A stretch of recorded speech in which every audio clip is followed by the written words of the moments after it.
Alagad sa nature lovers ang Buhawi Hills sa Barangay Panganiran, Piuduran, Albay na binansagan na land of extreme adventure.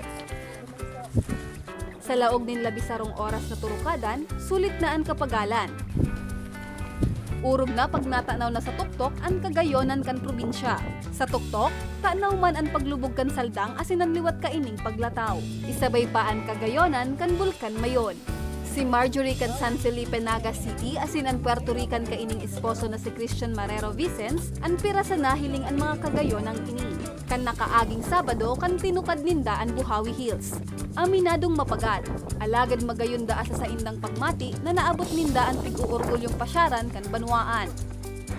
Sobrang saya kasi ito hindi niya nagagawa sa bansa nila. So gusto kong ma-try niya yung ganda ng Pilipinas.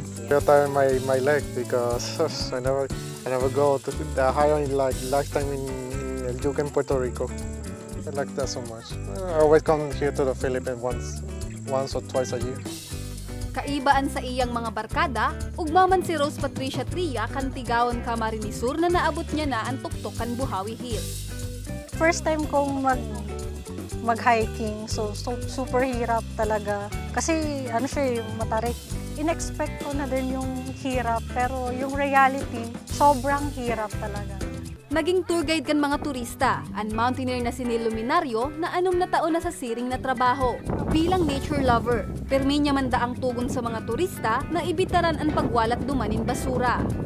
Tigangal kaya kami minsan mga Facebook mountaineer. Magpipicture lang sinda, mga magayunon, pero minsan may mga basurang tigawalat. As a mountaineer, saro sa pinaka sakit sa mata pagparakitaw ng mga basurang tigawalat ninda. Magayon as madara ko ang guest ko na safe and ma-enjoy ninda ang climb, and then makita ninda ang views ang gayon sang Piuduran.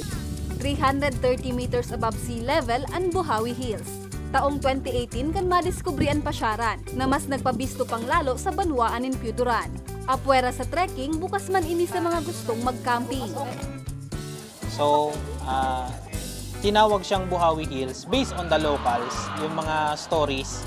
Ang sabi ng mga locals is tinawag siyang Buhawi Hills kasi doon sa taas ng bundok pinagsisimulan yung buhawi.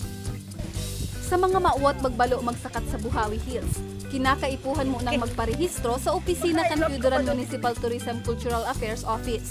200 pesos ang pighahagad para sa mga dayong turista bilang registration fee. Mantang 100 pesos para sa mga lokal na turista. Para sa mga baratang tatak Bicol, I love Buhawi! Jennifer Pulinar.